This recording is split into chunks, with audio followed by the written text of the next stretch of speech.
आज़ाद भारत का जब भी पुरातत्व का एक इतिहास लिखाया जाएगा तो उसमें एक नाम की चर्चा सबसे ज़्यादा होगी, डॉक्टर B.R. मणि। चाहे 20वीं सदी के आखिर में महरौली में एक्सकवेशन हो या फिर 21वीं सदी की शुरुआत में अयोध्या और उसके अलावा सारनाथ में एक्सकवेशन हो, हर जगह डॉक्टर B.R. मणि ने ना सिर्फ जो मौजूदा तथ्य थे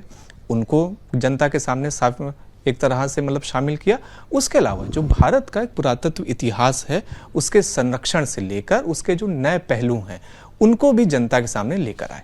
अब भारत सरकार ने डॉक्टर B.R. मणि को पद्मश्री देने की घोषणा करी है और हम लोग साथ खुद डॉक्टर B.R. मणि जी मौजूद है। सर बहुत बहुत स्वागत है एबीपी न्यूज़ में आपका। सर पहला सवाल यही है कि एक आपका बहुत बड़ा हिस्टोरिकल करियर एक है एज एन आर्कोलॉजिस्ट। बहुत अच्छी जो आपकी एक्सकवेशन रही हैं उनकी आज भी इतिहास की जो क्लासेस हैं उनके अंदर रेफरेंसेस दी जाती हैं, चाहे वो महरौली का आपका एक्सकवेशन हो, चाहे सारनाथ का एक्सकवेशन हो या फिर अयोध्या का एक्सकवेशन हो, जिसने एक तरह से भारत के अंदर ये जो सभ्यता की जो सच्चाई थी उसे भी उजागर करा और उसके अलावा जो एक ऐतिहासिक पहलू था उसे सामने लेकर आए। उसके अलावा बीते दिनों आपका एक गोल्ड कॉइन के ऊपर जो लेक्चर था कि भारत में जो माना जाता था कि सोने के सिक्के की जो कहते शताब्दी थी उसको आप पीछे लेकर गए और उसका भी आपने पूरा पुरातत्व इतिहास और पूरा टाइमलाइन दिखाया। किस तरह से अब आप देखते हैं कि भारत सरकार ने पद्मश्री देने की आप पुनः घोषणा करी है और किस तरह से कहेंगे? भारत सरकार ने मेरे पिछले 47 वर्षों में जो मैंने काम किया आर्कियोलॉजिकल हेरिटेज के ऊपर, एक्सकवेशंस से रिलेटेड, एक्सप्लोरेशन से रिलेटेड और साथ ही साथ मॉन्यूमेंट्स के कंजर्वेशन और स्टडीज़ के ऊपर, उसको देखते हुए भारत सरकार ने जो मुझे पद्मश्री देने के लिए आज अनाउंस किया है उसके लिए मैं भारत सरकार के प्रति अपनी कृतज्ञता ज्ञापित करता हूं और साथ ही ये बताना चाहूँगा कि मेरा कैरियर जो 1976 के बाद एमए करने के बाद स्टार्ट हुआ, जिसमें मैंने यूनिवर्सिटी टीचिंग भी की 5 साल और उसके बाद आर्कियोलॉजिकल सर्वे में 31 वर्ष तक मैंने काम किया, अलग अलग पदों पर, डिप्टी सुपरिटेंडिंग आर्कियोलॉजिस्ट के पद से लेकर के और एडिशनल डायरेक्टर जनरल के पद तक। हमेशा मैंने प्रयास यही किया कि हम किस तरह से अपनी जो प्राचीन कीर्ति है उसको उजागर कर सकें, क्योंकि हमारा मोटो ही था प्रत्न कीर्ति मपावृणु, और उसको ध्यान में रखते हुए मैंने देश में 20 से अधिक स्थानों पर उत्खनन कार्य में निर्देशन दिया और बहुत सारे ऐसे अनसुलझे प्रश्न थे आर्कियोलॉजी में और एक्सकवेशन से रिलेटेड जिनको सॉल्व नहीं किया जा सका था, उनको सॉल्व करने की मैंने कोशिश की और सिर्फ जब भी एक्सकवेशन किया तो प्रॉब्लम ओरिएंटेड स्टडीज़ की या साल्वेज ऑपरेशंस किए ऐसे स्थानों पर जहां जिन साइट्स का विनाश हो रहा है धीरे धीरे करके, आधुनिक जो डेवलपमेंट्स हैं उनमें वो समाप्त होते जा रहे हैं, तो इससे पहले कि वो पूरी तरह से ख़त्म हो जाएं, किस तरह से उनको उनकी क्या हिस्ट्री रही है, उनका क्या बैकग्राउंड रहा है, उसको जानने की कोशिश की। और इस सिलसिले में कुछ बड़े महत्वपूर्ण तथ्य भी सामने आए, जैसे रोहतक में एक साइट है बोर माजरा,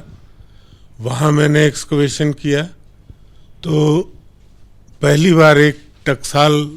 का पता चला जहाँ सिक्के बनाए जाते थे। इसी तरह से सारनाथ के बारे में, जहाँ 200 साल तक का इतिहास गवाह है कि वहाँ एक्सकवेशंस के कार्य हुए, और उन एक्सकवेशंस में किस तरह से लोगों ने पहले ब्रिटिश आर्कियोलॉजिस्ट ने, बाद में इंडियन आर्कियोलॉजिस्ट ने किस तरह से तथ्य सामने ले आए, लेकिन फिर भी बहुत सारे सवाल उलझे रह गए थे। जैसे पहला सवाल जो मेरे जहन में आता था वो ये था कि चूंकि भगवान बुद्ध को कहा जाता है कि उन्होंने वहाँ अपना पहला धर्मोपदेश दिया था, धर्मचक्र प्रवर्तन जिसे कहते हैं, उसके बाद और अशोक के समय के बीच में जो गैप है 200 साल से अधिक का, उस बीच में सारनाथ में क्या हुआ वो जानने की मैंने कोशिश की, क्योंकि सभी आर्कियोलॉजिस्ट जिन्होंने सारनाथ में काम किया उन्होंने यही कहा कि अशोक से पहले वहाँ कोई आर्कियोलॉजिकल एविडेंस नहीं मिलता। लेकिन मैंने इसको प्रूव किया कि अशोक से 100 साल से भी अधिक पहले वहाँ आर्कियोलॉजिकल एविडेंस हैं, और उनकी जो AMS और C14 डेट्स हैं वो लगभग 400 ईसा पूर्व तक प्राचीन जाती हैं। इसी तरह से सरकार ने जब मेरा चयन किया कि मैं उस टीम को लीड करूं जो अयोध्या जा रही है 2003 में एक्सकवेशन के लिए, और हाई कोर्ट के आदेश के अनुसार जो हमें मैंडेट दिया गया था वहाँ एक्सकवेशन का, उसके विषय में पूरी निष्ठा के साथ अपनी पूरी टीम के साथ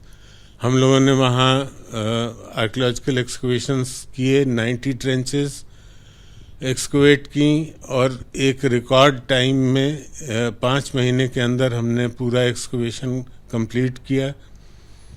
और उसकी साइंटिफिक स्टडीज से लेकर के हर तरह की स्टडीज की, और 2 वॉल्यूम में हमने अपनी रिपोर्ट हाई कोर्ट को सबमिट की, और जिससे ये आधार स्पष्ट हुआ कि वहाँ बाबरी मस्जिद बनने से पहले मंदिरों के अवशेष मिलते हैं, और वो वहाँ निश्चित रूप से भव्य मंदिर था। और आज उन प्रमाणों को देखते हुए भगवान राम का एक विशाल भव्य मंदिर बना है, और इसकी हम सबको, हमारी पूरी टीम को और हम सभी को बहुत अधिक प्रसन्नता है। अच्छा सर, आपके मतलब बारे में जो आपके ना साथ काम करते थे या फिर जो भी आपके ना जूनियर है वो हमेशा एक मतलब आपकी ना तारीफ करते थे कि आप हमेशा काम के अंदर लगे रहते थे। जिस टाइम आप ईसाई के अंदर सर्व कर रहे थे, जब आप DG नेशनल म्यूजियम बने, तब क्या नए चैलेंजेस आए थे? क्योंकि भारत सरकार ने जब आपको ना पद्मश्री का अभी जब घोषणा करी तो उन्होंने ये भी आपकी ना बहुत ज़्यादा तारीफ करी कि जब आप DG नेशनल म्यूजियम थे, तब जो इतिहास को जो मतलब सरोजने की और उसके अलावा जो मतलब एक मतलब इस मतलब उसके ऊपर जो मतलब काम करने की ना ज़रूरत थी, उसे आपने मतलब बखूबी निभाया। तो क्या क्या चैलेंजेस थे और उन पर कैसे आपने पार पाया? एक मेरे सामने बहुत बड़ा चैलेंज था जब मैंने DG नेशनल म्यूज़ियम के पद को संभाला, तो मैंने देखा कि हमारे यहाँ नेशनल म्यूज़ियम में किन एंटिक्विटीज़ की कमी है और कहाँ कहाँ गैप्स हैं, जहाँ हमें एंटिक्विटीज़ जो डिस्प्ले के लिए और आम आदमी के जानने के लिए होनी चाहिए वो नहीं है। तो ऐसे में हमें ये लगा कि हड़प्पा से पहले के पीरियड की एंटिक्विटीज़ हमारे पास नहीं है, या हैं तो बहुत ही कम हैं और उनके बारे में कोई स्पष्ट विवरण नहीं है। तो इसको ध्यान में रखते हुए कुणाल नाम का एक साइट है हरियाणा में, उसका हम लोगों ने 3 वर्ष तक लगातार एक्सकवेशन किया, और उसके बाद भी मैंने 4थे वर्ष भी एक्सकवेशन किया वहाँ, और हमें लगभग 6000 ईसा पूर्व की तिथि से लेकर के और आगे तक की मतलब अर्ली हड़प्पन और हड़प्पन पीरियड की वस्तुएं वहाँ से प्रकाश में आई। बहुत सारे एविडेंस हमें ऐसे मिले जो आज तक प्राप्त नहीं हुए थे, और वो जो एक बड़ा गैप है वो फिलअप हुआ, और हमारे देश की संस्कृति और सभ्यता का इतिहास आज से लगभग 8,000 वर्ष पुराना सिद्ध हुआ। तो ये नेशनल म्यूजियम में रहते हुए हमारे सामने जो चैलेंज था उसको पूरा किया। साथ ही हमने ये भी देखा कि जो भगवान बुद्ध की रेलिक्स हैं उनको देखने देश विदेश से असंख्य जो दर्शनार्थी हैं और पिलग्रिम्स हैं वो आते हैं। तो उसकी उचित व्यवस्था की जाए और जिससे सभी को दर्शन का लाभ भी मिले, और इनकी सुरक्षा और इनका प्रोटेक्शन, प्रिजर्वेशन हर हालत में ठीक ढंग से हो सके, और इसके साथ इनका प्रचार भी हो। और उसके लिए हम इन्हें विदेश भी ले गए, क्योंकि हमारे पास रेलिक्स के 20 टुकड़े हैं, तो उनमें 4-4 करके हम ले जाते थे। जैसे थाईलैंड में खुद गया और वहाँ मैंने देखा कि लोगों के मन में कितनी श्रद्धा है भगवान बुद्ध के प्रति, कि जब हम लोग मंदिर से एयरपोर्ट के रास्ते में जा रहे थे तो रास्ते भर हमने देखा लोग सड़क पे इंतजार कर रहे हैं, हाथ में कमल का फूल लेकर के और घुटने के बल बैठ करके उस रास्ते पर जिधर से भगवान बुद्ध की रेलिक्स को लेकर के हम निकल रहे थे, लोग इंतजार कर रहे थे। तो इसको देखते हुए ये कितनी भावना है लोगों के अंदर भगवान बुद्ध के प्रति और हमारे देश के प्रति, ये अपने आप अनुभव होता है अगर हम ऐसे अवस्था में कहीं जाते हैं। अच्छा, आपका सर 47 वर्ष पुराना एक बहुत बेहतरीन करियर है एज एन आर्कियोलॉजिस्ट। फिर उसके बाद डीजी मॉन्यूमेंट के मतलब पद पर भी आपने अच्छा खासा वहाँ पर काम किया, अच्छा खासा उसको भी मतलब रीडिफाइन करा आपने, मतलब इसको नेशनल म्यूजियम को। आपसे पिछले 6-7 साल से हम मतलब लगातार मतलब मिल रहे हैं आपसे, और मतलब लगातार आपको ना फॉलो भी कर रहे हैं। 2 चीज़ें हैं जो मतलब हमारा भी अपना मानना है और आपके जितने साथी उन सभी का अपना मानना है कि आप हमेशा लाइमलाइट से खुद को दूर रहते हैं और कभी भी किसी भी पद की लालसा नहीं करते हैं कि मतलब ये आप हमेशा काम के अंदर ही मतलब लगे रहते हैं कि अच्छा कोई काम अगर मिलता है तो उसे पूरी जिम्मेदारी के साथ, निपुणता के साथ कितना अच्छे से हो पाए उसको आप निभाते भी उठाते भी। मेरा जब पहला आपके पास फोन आया था कि पद्मभूषण कि आपको ना पद्मश्री मिलने जा रहा है, भारत का 4था सर्वोच्च नागरिक सम्मान, क्या रिएक्शन था आपका पहले, और मतलब पहली बार कब पता लगा था कि हाँ ये होने वाला? ऐसा है कि कुछ हमारे स्टूडेंट्स ने और कुछ दूसरे लोगों ने इसके लिए नॉमिनेशन भेजा था। इसका मुझे अनुमान था, हालांकि पूरी तरह से अनुमान नहीं था, लेकिन मुझे अनुमान था कि मेरे पीठ पीछे भाई लोग क्या कर रहे हैं। मुझे 25 तारीख को सुबह गृह मंत्रालय से फ़ोन आया और उन्होंने बताया कि भारत सरकार ने ये निश्चय लिया है कि आपको पद्मश्री